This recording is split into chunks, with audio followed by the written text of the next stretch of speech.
Bonjour, je suis Daniel Grelier des systèmes Cisco. Je suis ici avec Rodney Rock de VMware et Serge Dansereau de EMC. On est ici aujourd'hui pour vous parler de simplifier l'infrastructure du centre de données, donc simplifier la connectivité, la quantité de serveurs, le câblage, toute l'infrastructure du centre de données.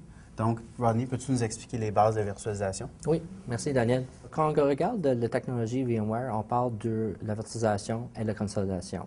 Avec la technologie VMware, c'est la première base qu'on regarde dans les centres de données pour réduire et simplifier un centre de données. On commence à regarder les trois gros concepts. C'est un qui a commencé avec les serveurs physiques.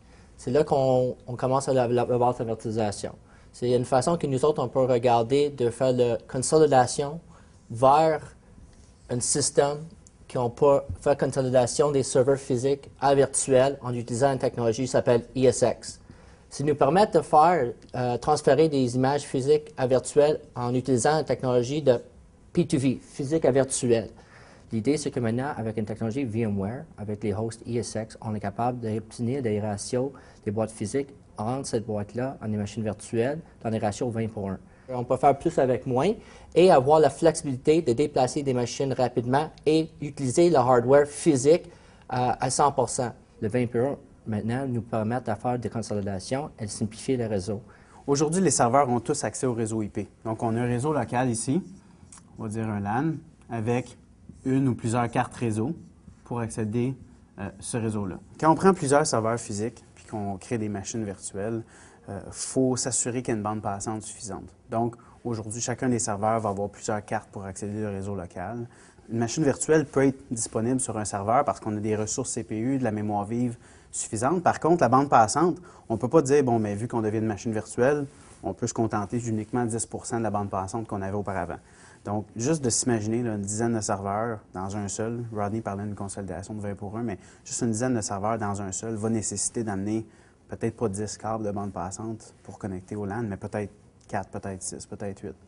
Puis ensuite, on a un différent protocole, une autre infrastructure de connectivité pour accéder au réseau de stockage. Fait que si en plus, il faut amener des cartes fibres, facilement, on va voir un serveur pour la virtualisation, un serveur ESX qui va avoir 8, 10, potentiellement 12 câbles si vraiment on veut fournir les deux protocoles et de la bande passante suffisante pour 20, 24 machines virtuelles. Donc, ce qu'on a fait, c'est qu'on a créé une nouvelle plateforme de connectivité, une plateforme qui s'appelle Nexus, qui est une plateforme de haute densité 10 gig, mais en plus d'être à 10 gigabits, on a deux protocoles sur chacun des câbles. Donc, on peut avoir vraiment le stockage, Fiber Channel, et Ethernet, donc les deux protocoles sur le même câble, avec des nouveaux protocoles qui s'appellent Fiber Channel over Ethernet, par exemple, ou Data Center Bridging, Data Center Ethernet. C'est des noms de l'industrie qu'on connaît pour ces nouveaux standards de protocoles-là. Ce qui fait que avec uniquement deux câbles, on peut avoir 20 gigs de bande passante et nos deux protocoles. Donc, imaginez là, à l'ampleur d'un centre de données, au lieu de gérer 1000 ports, potentiellement qu'on pourrait consolider jusqu'à une centaine de ports. Donc, beaucoup moins de commutateurs à acheter, moins de câbles à gérer, moins de cooling, moins de climatisation, alimentation. Donc, beaucoup moins de coûts fixes et une infrastructure beaucoup plus simple à gérer. Par le passé, on avait des espaces de stockage de basse vitesse ainsi que d'espaces de stockage de haute vitesse, dépendant des performances que nos serveurs avaient besoin. Donc, ce qui faisait que c'était un environnement qui était très coûteux et très complexe à faire la gestion. Avec l'avenue du nouveau réseau unifié ainsi que les plateformes de serveurs virtualisés, ce que EMC a introduit, c'est une plateforme de stockage qui est maintenant unifiée. Donc, on unifie les différents types de protocoles, autant les protocoles de type fibre iSCSI pour le SAN et de type réseau NFS. Chez EMC, on a consolidé tous ces protocoles-là à l'intérieur d'une même baie de stockage.